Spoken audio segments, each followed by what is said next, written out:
What's good, YouTube? Cardfight King here, Aqua Life Baby. You already know how it is. Alright, time for the fourth deck from the Butterfly Moonlit set. This is going to be probably my tied for first favorite deck out of the set, which is Harri. I love this deck. I've been loving I love this and Night Rose. I've been loving both of them since it came out. I really am happy that I got this deck. I really like this deck. It's a deck that I treat like Ravon, in a sense. It does have some of the same consistency issues with Ravon in the sense of that, it's a 4 grade 3 deck. You need to get to your grade, do have different ways to get to your grade 3. But once you get there, then you can really just start popping off, no pun intended, because of the pops and whatnot. But this deck is really strong. It's a deck that you do have to think about. Like, on paper, it does look simple, but the mulligan game, your early game, like your first 2 to 3 turns, you really have to kind of plan things out and think, especially when it comes to guarding, setting up your soul, and knowing where you're at. And especially with cards that you want to look for and find. You do want to do that, but once you get everything established, you can really just go pop off. The deck, has a really nice hand advantage game, can definitely guard quite a bit of attacks, can definitely deal with a lot of deck scaling in the late game, and this deck also scales really well into late game. Starry Pop Dragon is an amazing card, and like I said, I went 3-1 with the deck.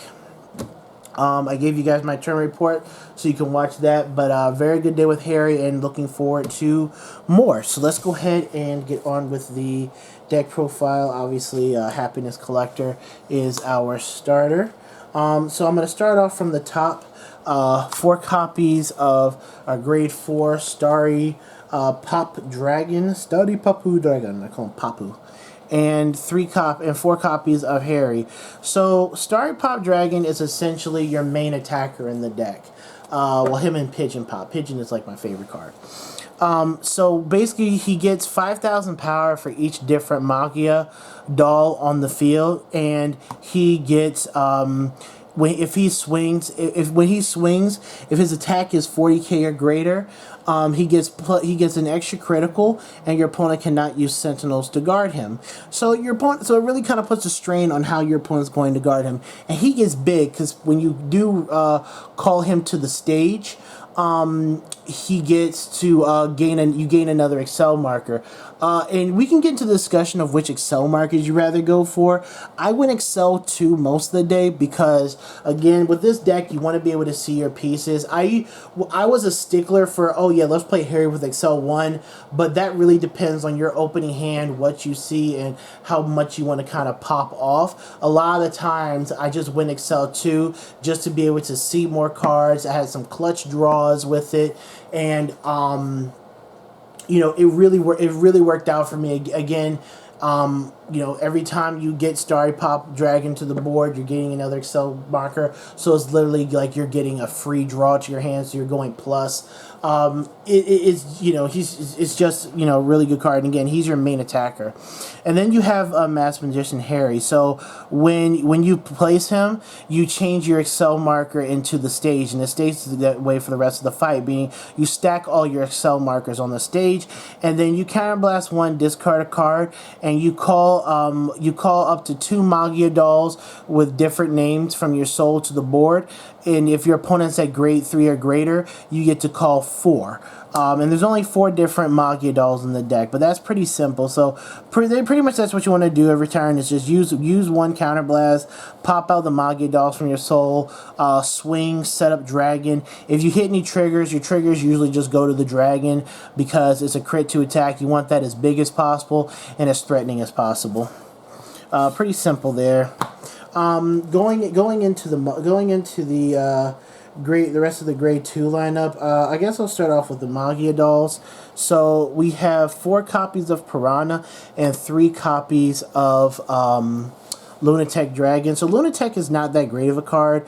Basically, when you and all of them have the same ability that if you guard with it, whether the intercept or guard from hand, you could just put them into the soul. So that's like a unique guarding mechanic that Harri has, which really intrigued me about this deck because it really changed the way for how I guard with certain things, allowing me to preserve my higher shielding and triggers for a lot of these other late game decks. And allows me to just use these cards to guard because then they're going to come out to the board again anyways. So when he's called out from, and their abilities only activate when they're called out from Harri's effect too. So his ability is when he's called out from Harri, you can put a card from your opponent's field into their soul. So a different type of removal. Really good against MLB, putting copies of their MLB from field into the soul. Really good. And then Piranha, she gives her and Harri 10k.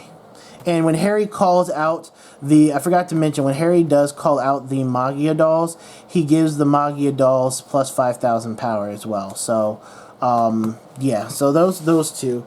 The next grade 2 we have is Jacqueline. So Jacqueline is card dealer. Jacqueline's essentially, I call her Jackie Girl. So basically what she does is on place Vanguard or Rearguard, you counterblast 1, look at the top 7 for a Lord Pigeon Pop or Magia Dolls, and add 2 to hand if you can. You add up to 2. If you added 2, you take a card from your hand and put it into the soul. Easy, simple. And then for my favorite card, and the card that the infamous Black Steve actually hates, Lord Pigeon Pop. Pretty much like the biggest star of the deck. So Lord Pigeon Pop is amazing. When he's placed on a rearguard circle, you put a Magia doll from your drop zone into your soul. So he already helps you set up. And then if he's on the stage at the end of the battle that he attacked, you counterblast 1, bounce him to hand, and you call a Starry Pop Dragon from your deck or drop zone to the stage, and you know what Starry Pop does when he hits the stage. So Lord Pigeon Pop is just an outstanding card. It's my favorite card in the deck. This is like the card that you want to see.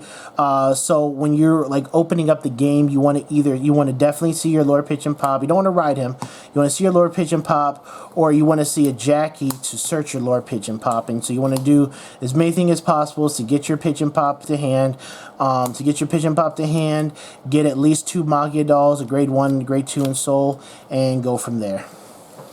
Yeah. Love Pigeon Pop. Definitely clutch, definitely some clutch times drawing into him, and yeah. 4 copies of Masquerade Bunny, grade 3 searcher, you need it because we need Harri. 4 copies of Flying Peryton and 4 copies of Darkside Mirror Master. Flying Peryton, again, is a Magia doll, same ability as the other one. When you guard with it, it goes in the soul, and it's a 10k guard too, so that's very good. But when he's called by Harri, you get to draw a card. When Darkside is called by Harri, you get to countercharge. Literally, this deck works off of 1 counterblast. So essentially,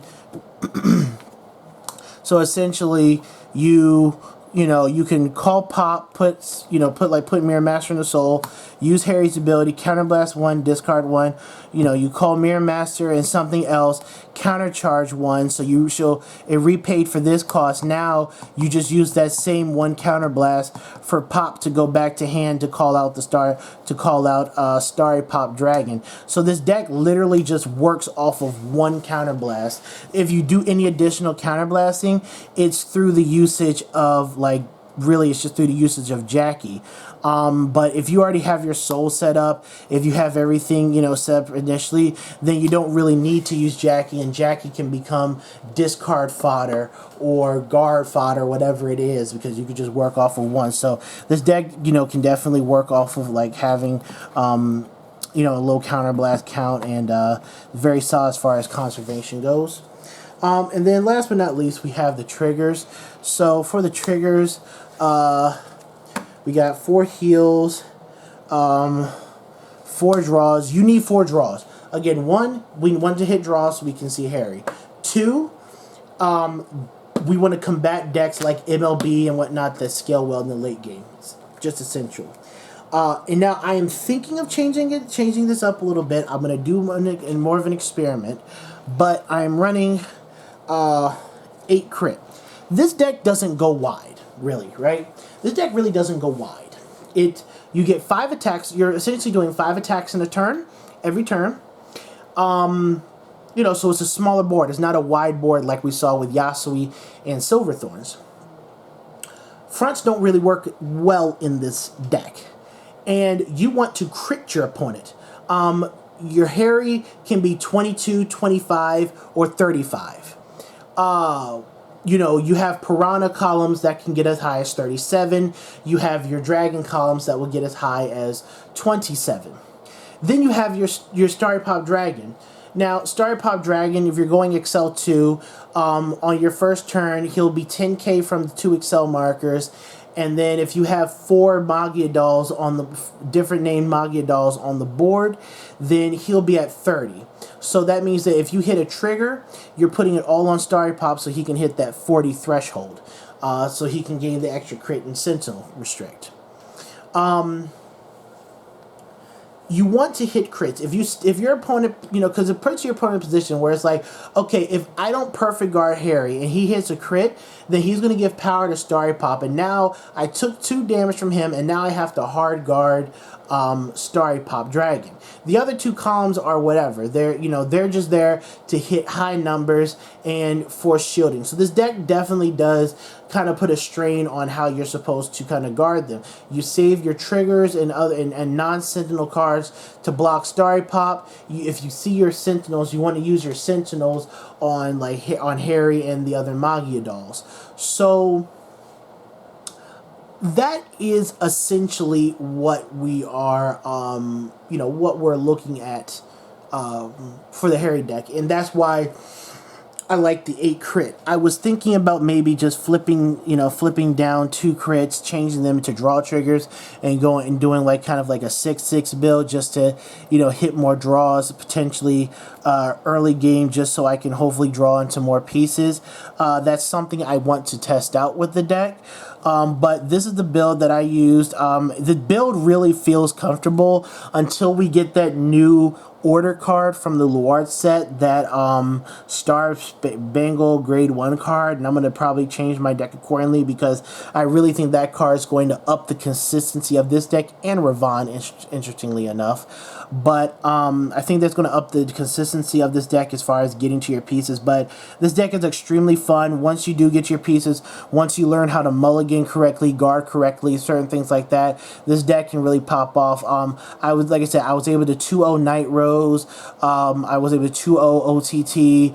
I was able to go the distance with MLB, really clutch, 3-game set, and my only loss was to Zangeki because opponent top deck Zangeki, and I had a 10-card hand with only 1 grade 0 in hand, and it was just an unfortunate, that I did not have more grade 0s in my hand. So it is what it is, but I like the deck, really like it. I definitely think you guys should build it and try it out.